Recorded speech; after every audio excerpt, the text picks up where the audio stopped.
Šiandieną kaip įprastai apžvelgsime įmonės iš techninės analizės pusės. Taip pat peržvelgsime ir įmonių statistinius rodiklius, pasidalinsiu savo nuomonę bei potencialiais setupais. Primenu, jog šis video nėra finansinis patarimas ir prekyba yra susijusi su rizika. Tad visuomet padarykite savo analizę prieš priimdami galutinį sprendimą. Informacija, kurią pateikiu, yra tik idėja ir mintis, kuri nėra apdirbta. Nuo jų žiūrovai atlikę savo analizę ir apjungę su mano pateikta informacija šiame vaizdo įraše, galėsite padaryti savo geriausią sprendimą. Tad šiandieną išvysime Oklo, PayPal, Supermicro Computer, Tesla. Užsikaisk arbatos, pasimk kažką užkasti ir keliaukim apžvelgti šias įmonės kartu su manimi. Nepamiršk komentaruose parašyti, kokią kitą įmonę norėtum, kad aš išanalizuočiau. Taip pat, jeigu tau patinka šis turinys, paspausk like ant šito video ir neužmiršk prenumeruoti šio kanalą, tam, kad nepraleistum naujausių epizodų. Sveiki atvykę į šį kanalą, mano vardas Tomas ir šioje rubrikoje vis labiau ir labiau jūs pažindinsiu su techninė analizė. Galėsi praktiškai pamatyti, kaip aš ją atlieku nuo pradžios iki pabaigos. Tikiuosi, tu rasi, kaip šią informaciją panaudoti savo naudai. Tad pradėkime. Pirmoji mūsų įmonė šiandieną yra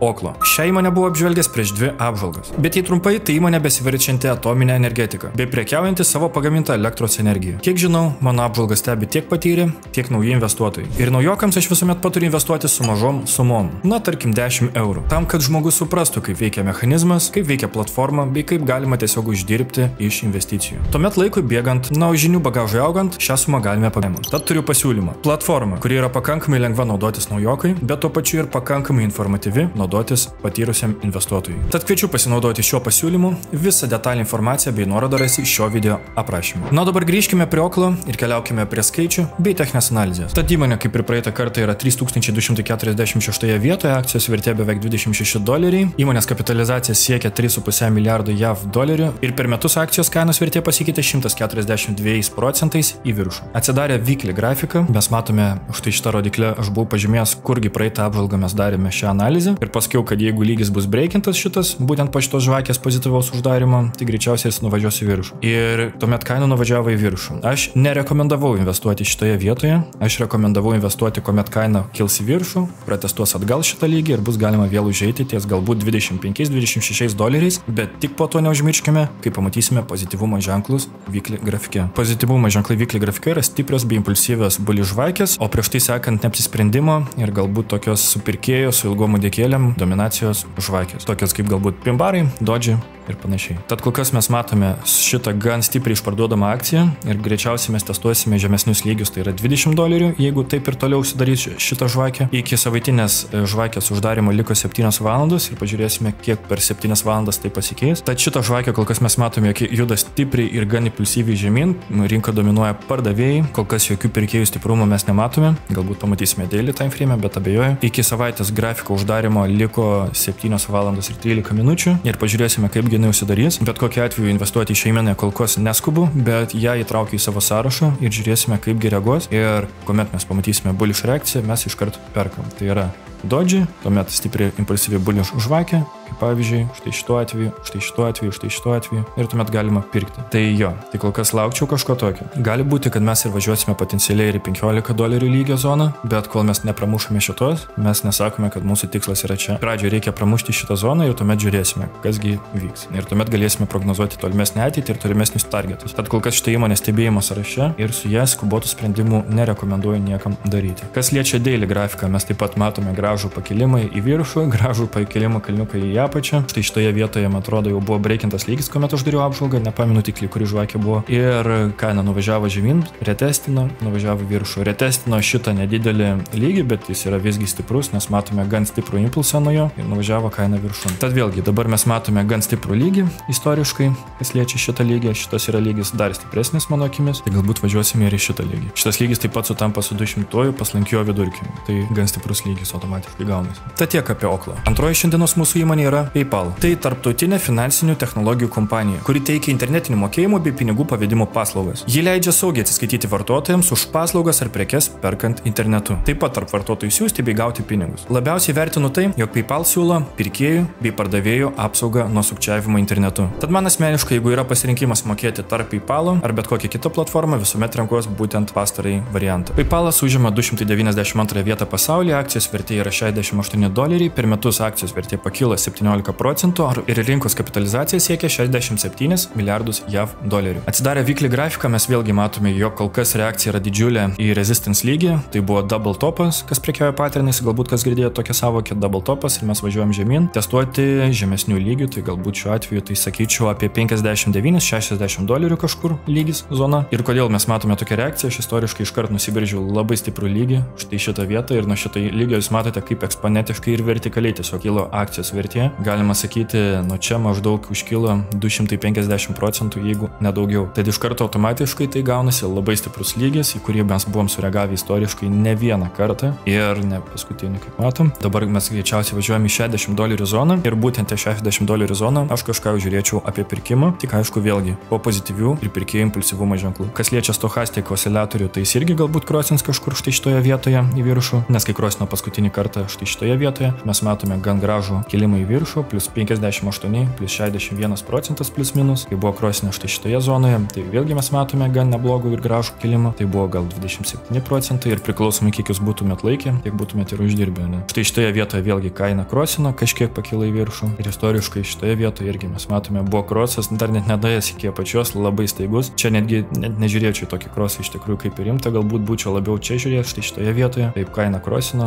ir nuvažiavo vėlgi į viršų į šitą vietą. Tai vėlgi laukčiau krosą štai šitoje vietoje, kuris sutaptų su support lygiu, kuris sutaptų su bullish žvakėmis ir pirkėjų impulsyvumu. Kas liečia daily grafiką, mes matome tą patį tik smulkesniu masteliu. Kaina kol kas važiuoja į apačią, tai yra taip down trendas, jau yra breakinas lower low suformuotas, galim sakyti, štai šitoje vietoje, lower high, vėl low potencialus ir mes važiuosime, manau, iki šitos zonos. Tai tiek su PayPal. Dar viena kompanija, kurią šiandien apžvelgsime, yra Super Micro. Ši kompanija buvo įkurta 1993 metais ir šios kompanijos būstinė randasi Kalifornijoje. Įmonė užsiima serverių, duomenų centrų, infrastruktūrų ir kompiuterių sprendimų kūrime. Tad ji priskiriama prie technologijų sektoriaus. Apžvelkime skaičius, kompanija yra gan didelė, jinai užima 905 vietą pasaulyje pagal kapitalizaciją. Kapitalizacija yra beveik 22 milijardai JAV dolerių, per metus jinai pakrito 67 procentus, nu ir akcijos vertė yra dabar 37 doleriai. Tad matau jūsų susidomėjimą, jūs matot gan gerą pakritimą ir galbūt tai yra gera akcija nusipirkti įmonėje. Pažiūrėkime, ar taip ir yra. Tada atsidarę weekly grafiką mes matome, jog tai all-time highs buvo 2024 metų kovo mėnesį ir akcijos vertė buvo siekusi 122 dolerius, nuo dabar tik 37. Tad nuo all-time highs galima sakyti, iki dabar jinai pakrito apie 70 procentų. Tai yra gan stiprus ir gan didelis kritimas. Kas liečia weekly grafiką, aš iš karto nusibraižyčiau support lygius, tai buvo štai šitas, kuris jis įkūrė visą tą impulsą į all-time high. Na ir štai matote viena reakcija, antra reakcija. Jeigu pagal dabartinės reakcijas pakoreguoti šitą zoną, tai šiek tiek pakoreguočiau ją galbūt štai taip. Ir dabar galime stebėti, kurgi šitą kainą važiuos. Jeigu jinai nuvažiuos iki 22 dolerių už akciją, tai būtų galima žiūrėti kaip į potencialų pirkimą. Ir kol kas, kaip matote, čia buvo gan stiprus down trendas, iki kol buvo nebreikintas šitas trend linas. Ir dabar vėlgi, ko mums reikėtų iki uptrendo patvirtinimo, tai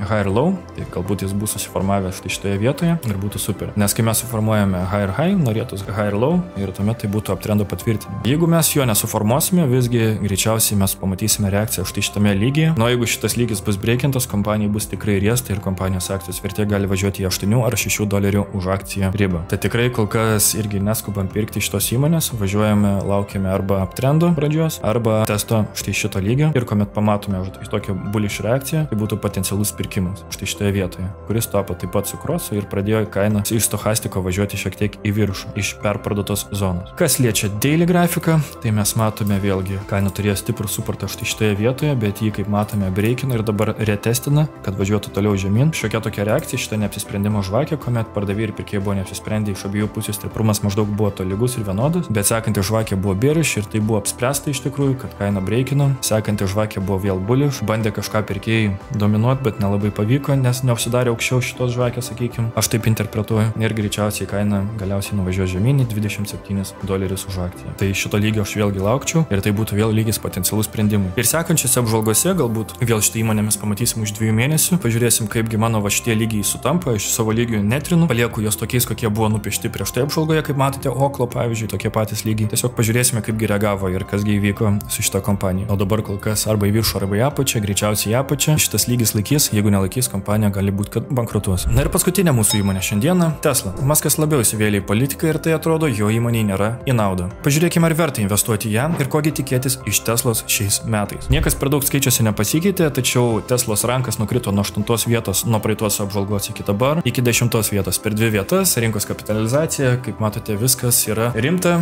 10 kompanija pasaulyje, vis tiek ne vaikų darželis. Pažiūrėkime techninę analizę. Tai štai, šita žvakė žymė, kuomet buvo atlikta paskutinė mano apžvalga praeitame video ar už praeitame video. Ir štai šita rodiklė rodo, kada buvo išrinktas Trumpas. Atsiprašau už mano negražų piešimą, bet aš nesu toks geras piešėjas. Tai Trumpas buvo išrinktas štai šitoje vietoje ir nuo Trumpo rinkimo mes tiesiog nuvažiavome 40% žemyn. Iš tikrųjų, kompanija yra tikrai iškentėjusi ir didesnių kritimų, kaip pavyzdžiui štai šituo atveju, kuomet kompanijos vertė buvo nukritusi 76,5% ir jinai išgyveno. Tad manau, šitai kompanijai tokie kritimai yra normalu, kaip ir tam tikroms kriptovaliutoms. Tačiau štai šitas lygis turėtų parodyti kažkokią reakciją. Šiuo metu mes jos visiškai nematome. Šitas lygis, kurį buvau nubraižęs, parodė reakciją štai šitoje vietoje. Mes jį breikinam, kaip ir sakiau, to pavažiavome į viršų, retestinam, sakiau, kad pirkti šitoje vietoje, bet jeigu pamatysime pozityvumo ženklus, mes pamatėme dalį pozityvumo ženklo, kad pirkėjai supirkinėjo šitą žvakę ir pardavėjai jau nebebuvo tokie stipriai uždominuoti. Tačiau mes po to pamatėme vieną, antrą sekančią žvakę, kur iš tikrųjų sunaikino visas mūsų prognozes ir jokių pozityvumo ženklų nebuvo užsidarytų į viršų, kad būtų mums ženklas ir signalas investuoti, ne? Ir aš būčiau investavęs į šią kompaniją, jeigu pamatyčiau vėlgi kažkokį tai bullish signalą, bullish ženklą, bullish žvakę, būtent po šitos žvakės sekančią stiprią. Mes jos nepamatėm ir kaina nuvažiavo žemyn štai čia.